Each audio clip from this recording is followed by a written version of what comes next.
NBA play-in tournament started last night, and let's dive into this Lakers and Pels 7-8 matchup. What were your initial thoughts on it? Initially I was like, I guess it's okay matchup. I mean, I suppose it's better than the Lakers and Warriors, I suppose. So I didn't really have high expectations for this game. I really thought at the onset when the standings were solid and there was a 7-8 matchup was confirmed, I just really thought the Lakers would be victorious in this game anyway. I just kind of felt that way. I don't know why, but Yeah, I did. yeah, Yeah. and I felt the same way in particular because they had just Yeah. played the Pels like 2 days prior or whatever. And I'm like, oh, and Hmm. they blew them out. And so I Yeah. said, well, what's going to change between Sunday and Tuesday? And not a Yeah. whole lot, not a whole lot. Other than Zion Williamson came ready to play. Unfortunately, he wasn't able to finish the game, and I'm still uncertain on what exactly happened with his leg. But it was not really obvious during the game and why he had to leave with a couple of minutes left in the fourth. It really wasn't. And I think that with him leaving the game actually diminished the chances of the Pelicans even pulling it through because he was so dominant, especially in the second half, that the possibility of them at least um, getting a win was kind of there because he did so well. But I just think later I heard, and actually earlier today, that it was his hamstring. He's still in a Uh, hamstring strain. So, if he's not willing to, if he's not going to be playing the next game, then the Pelicans can go ahead on and start packing up their locker room. They might just start packing up their locker. It's just a wrap. Zion is he is the reason why they were even in the game with the Lakers for the first playing matchup. He was the reason why. Him, and then the second person is Jose Alvarado. I'm telling you, when they put oh, him in the second half, that the momentum of the Pelicans did a huge shift in the positive, in my opinion. He just brought the energy, he brought the speed. He just gave something different, and it was so funny how Coach Willie Green actually set down C.J. McCollum and Brandon Ingram. I said, "Oh, they ain't even on the court." But, yeah, that was shocking, especially with BI. Now, mhm, I know he had just returned from injury a couple of days prior, but he didn't look into it. CJ McCullum, too. To me, they both looked checked out. And I don't know if yeah, they felt like they couldn't win the game, which is terrible to feel that way, but I don't know what it was. Maybe something transpired in the locker room. Who knows? Something off the court, but they did not look locked and ready to go for this big game against the Lakers. And now they put themselves in a win or go home situation against the Sacramento yeah. Kings, and that is not a good look, especially if Zion Williamson cannot go. Especially, in the second quarter when the Lakers went on that 13-2 run, I was like, "Oh, the game is over." I was like, the Lakers gonna get it. I already felt they were gonna win anyway, but they kind of solidified it for me during the second quarter when they went up 13-2. There was a run that they did, and I said, "Well, I think it's it." And then not only that, the Lakers were really doing well from three. They shot 10 of 20 at some point, and then the Pelicans were only like 4 of 16. I was like, y'all, if y'all can get y'all 3-point shot to go in, and the Lakers are 3-point shooting now, thanks to D'Angelo. Like, Pels, y'all gotta do something. Y'all gotta do something. So I just think it Yeah. was just I agree with you. I do believe they were kind of checked out. Bi and CJ McCollum, they slowed down the pace of the game for me. So that's why when they were on the bench in the second half, and Jose Alvarado came in, and then he brought in Willie Green brought in the other team members from the bench. I said, "Now, see, this right here is basketball. This is no, especially at this stage, right? If you want to go to the next level and you want to make sure you secure the seventh seed, you would want to have some type of energy to kind of match what the Lakers were bringing." I did not like Herb Jones on LeBron James. I didn't like it. Hmm. I did not like him guarding LeBron James at all. I'm like, you looking like a beef jerky stick compared to this big. You know what I'm saying? He just had, in my opinion, LeBron James is seeming to have his way.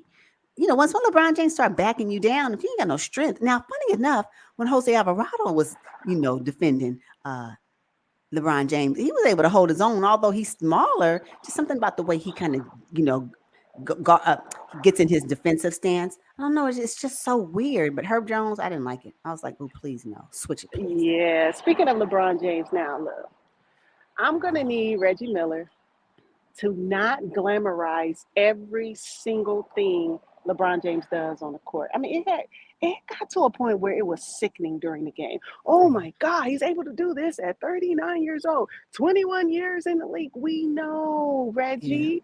yeah, We know. And yeah, oftentimes it was very minimal effort that yeah. he was just blowing up to be this Mm. huge thing. And it really wasn't. It wasn't anything that someone else wasn't doing on the court. It got a little sickening to me. I'm going to need Yeah, Reggie Miller to tighten it up just a little bit. or slow it down. How about that? You know what? Though the thing about it is, that I don't want. I'm with you on this one. And if the Lakers do continue to move forward in the playoffs, I do not want to hear about it. We all got it, y'all. He 39, and at one point he was at the free throw line. I said he looking like Father Time. I just Yeah. I was like, oh wow. But again, we know. To your point, stop glamorizing every little thing he do. Ooh, he do a little twist. Oh my God, he's Yeah. doing that. When you got other players out here, we got it. I'm with you on that. I don't want to hear it. Not when everybody else is on the floor balling out too. Don't do that. Yeah, You know, don't I do agree. that. 100%. Especially when LeBron over there missing 4 and 5 layups that he would normally dunk. I mean, Mm-hmm. come on. Let's just Yep. even it out just a little bit. I don't know.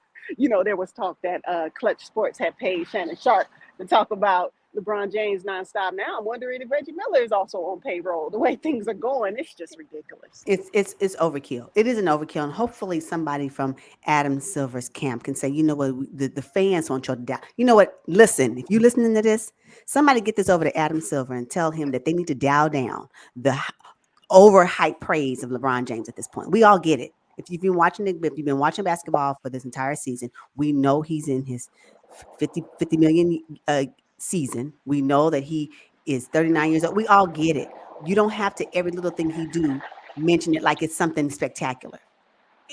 When the other players did it, like slow it down a little bit. Adam Silver, Yeah. can somebody tell Adam Silver to get with the networks and tell him to stop doing that? It's too much. And The for real. fans of the game don't want to hear it. Now, the LeBron Right. fans may love it, but the fans of the game, it's too much. It's too much. It is. Yeah. It is. And there was a huge free throw disparity too. Coach Willie Green had talked about it. You had talked earlier about the See? 3-point shot, but the free throws were ridiculous too. How are the Pels supposed to win when they're not getting the calls that the other team is getting? It's not like they're not being aggressive. You see all the time Zion Williamson barreling down the court, Yep. getting all that contact, and the refs didn't even call the I foul. know.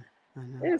It's so lopsided. And I hope, last season we talked about this when the Lakers faced the Denver Nuggets. We were like, oh man, it's gonna be a lopsided Mhm. whistle. I'm starting to see that already, and we're just in the play-in tournament. And that is going to change how I view any Lakers games if the whistle is not fair. Fair may be a stretch if it's not um, balanced. Maybe I should say that because fair is subjective, but balanced is probably Mhm. subjective as well. But at least make it seem like if I'm looking at the box score later, if I'm watching the game, I'll say, okay, they pretty much even in foul calls, right? Because for some reason, if you're gonna swallow the whistle, swallow it on for both sides. Just swallow the whistle for both Yeah, sides and let the people just play. But no, I agree with you on that. I think that there was a point in the Lakers and Pels matchup where I was like, this game is putting me to sleep. No, it's boring. Come on, come on. Not until that second half, excuse me, when Jose Alvarado came in the game and kind of brought some life. I said, okay, now we got a ball game. But there was a point where I was like, Pales, are y'all even? Did you stay home? Like I yeah, didn't like, I didn't care for their play. Luckily, they have another opportunity to play again to perhaps secure the eighth seed. So we'll see how that goes. No, yeah. So let's move into the 9-10 series. Sacramento Kings and Golden State Warriors. For me, this was a highly anticipated matchup, mainly because of Game 7 last yep. season's playoffs. Mm-hmm. But I have to be honest with you, it didn't really give me watching the game. It was kind of it was kind of dull. I felt like it was a 3-point shooting contest, and I don't really enjoy that style of basketball. I still Mm-hmm. want to see cuts. I want to see body movement. I, it wasn't a really good game to me. Now, let's just go ahead and put this out there. We have watched the end of the Warriors dynasty. It's This is over. yeah. No. And as a matter of fact, let us just do a moment of silence. No, for real. It was sad to watch actually. Moment of silence for the end of the era, the dynasty era with the Golden State Warriors. Yes. Hmm. Okay, now we're back. I'm just saying right now. I just think that we need to now start, doing legacy type discussions about how great they were. We need to start talking about, giving them their flowers because the era is over. It's done. It's a wrap. And when Clay is on the court for 16 minutes and he was 0 for 9, I said, "Oh my God." Mm, He, mm, and mm. I want them to stop panning the camera in his face. Well, they won't do it anyway because they're gone, but they went fishing. But I'm just like, y'all, he looks so disgusted. Like, I can't believe I can't get it up. I can't get the shot in. I'm like, no, Clay, Yeah, mm-mm. But I can yeah. tell you When who did get a shot in. Keegan Murray. Murray, yeah, he was balling from the jump, huh? Oh, Woo! His 3 point it was shot was on. Let me tell you. all the way on. For me, Keegan Murray blew me away because I was not impressed with him last season in the playoffs. I wasn't. I was like, really, y'all? They kept talking about he's this sniper, and he can once he turns it on. But this game, this playing game 9-10 matchup against the Warriors, oh my gosh, he came ready. Him and Ellis. What? Yeah, yeah, Ellis came. I said, you know what? This is why you need to make sure you draft the right people or you acquire the right people on your bench. Because when your core goes out, and I say core in this case, it was Herder and Malik Monk were both on the bench, couldn't play. hmm Ellis came in there, and I didn't miss the other two. I'm sorry. He was so good last night. So he good. He was was. everywhere. Everywhere. And that's where that youth and athleticism come into place. And he was also dominant on both defense and he still had enough energy to do offense. Like that right there, which kind of helped De'Aaron Fox not have to do so much on defense. Because once De'Aaron Fox is their primary, right? And so if he is expending all of his energy on defense and offense, by the time the fourth quarter come, he's exhausted. Oh, but that Ellis came in here. I said, ooh, that one right there. Welcome. Yeah. Yeah. Yes, for sure. And the fact that the Kings were able to get this victory without Monk and Huter, Mhm. and then prior to the game, one of the sideline reporters said that he talked to De'Aaron Fox, and Fox was looking forward to this matchup because last season left a nasty taste in his mouth, and he wanted to get back, at the Warriors, and in his words, kind of ruin their dynasty because I think we all know that they're probably not going to be the same next season. So Mm-mm. what a redemption game for De'Aaron Fox and the Sacramento Kings and Mike Brown. It's just like, man, this is a good story for the Sacramento Kings, And it was well earned, right? They worked hard for it. They actually mollywopped the Golden State Warriors. They looked old, didn't they? done, tired. Steph, Draymond, and Clay, the core. Where was Wiggins? Like, I just can't. Hmm. If Kuminga didn't come in with his little bounce at the time and at least put up 12 points in the second quarter, I don't even know what they would have done. I don't know what they would have done. The Yeah. Warriors looked and not only did the Warriors players look defeated, the coaching staff looked like, is this game over? Did you see how they looked? I was like, Yeah. y'all don't even look like you guys are enthused and really want to move forward. It was almost like they were saying, can this game be over so I can go and get on my yacht? I'm ready. I'm checked out. I'm checked out. I know Hey. right now the Golden State Warriors cannot put that product back on the court next season. They just can't do it. Well, Steve Something Kerr has to after change. the game was talking about bringing Clay back. I don't know how you do it, especially the salary that he commands, the donut that he Mm-mm, put up last night, mm-mm, mm-mm. and it's just ran its course. It's over. They had a good run. They won multiple championships. Yes. And I feel bad for Steph Curry because I think he still has it. I think he still has it. You put him around the right group of players. Yep. I think the Golden State Warriors can make a run at it next season, but I don't know if it includes Draymond Green. He's too volatile, and they may not have been in the position that they're currently Yes. in I agree. had it not been for the suspended games that Draymond had to take on the chin. Right, You and know, so exactly. They could have at least secured a 6 seed, at least. yeah, But I'm telling you, Draymond, you're right. Volatile, he negatively impacts them overall. I mean, we may take these as isolated events, but as you start to compile them together, and he starts to, have more time out of the game, this is what the result looks like. It drains the team. How is that beneficial? He's more of a detriment to the Golden State Warriors. So if they bring him back next season, then what? Then what? I don't know. I just don't. I think it's over. It was great. It was great, you guys, and they'll go down in history, and so it is time to shift. I think that the Warriors are in a position now where they need to start developing their younger core to now be the next phase of what that is. And I'm not saying I think Steph Curry should still be a part of that. And maybe if they wanted to keep Klay Thompson, put him in a Udonis Haslam role.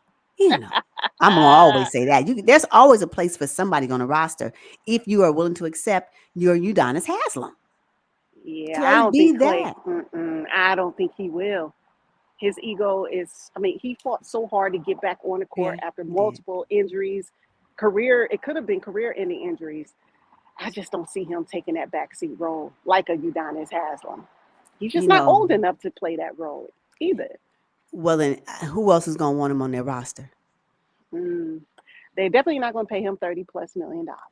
Definitely not. Yeah. No, he has not So, earned that. Mm-mm. okay. So, the Sacramento Kings live to fight another day.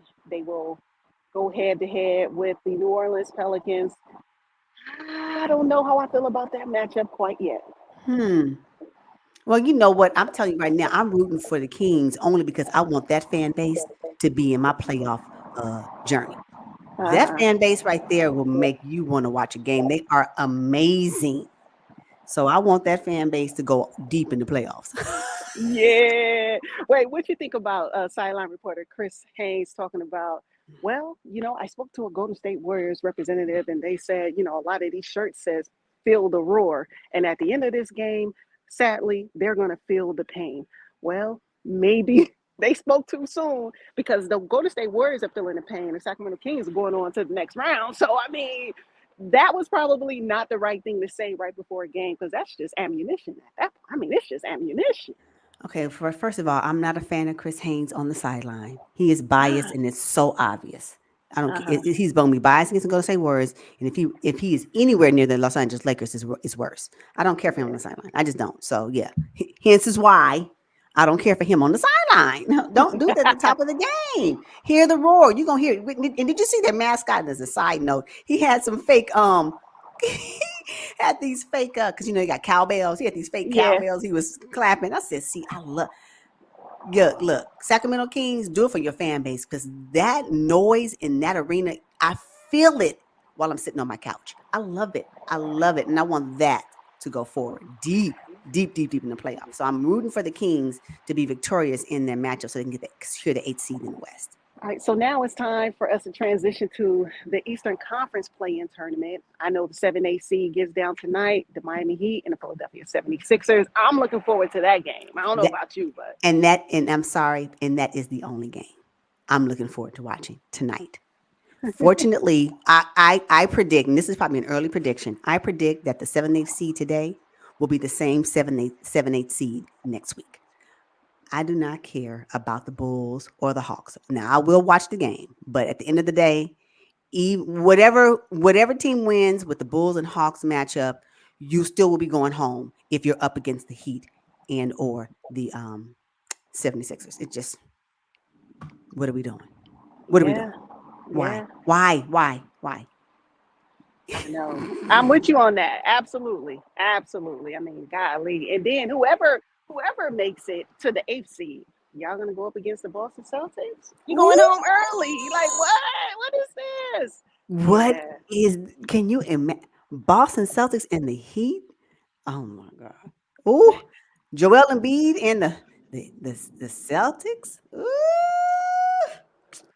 Yeah. So let's just honestly, for the East, we can really forego the 9-10 matchup, in my opinion. Let's just save us some time. Let me reclaim my time Yeah, yeah. as a basketball fan and not have to sit through that. I'm just not excited about that game. I'm really not. But that Sixers and the Heat game dialed all the way in. Watch.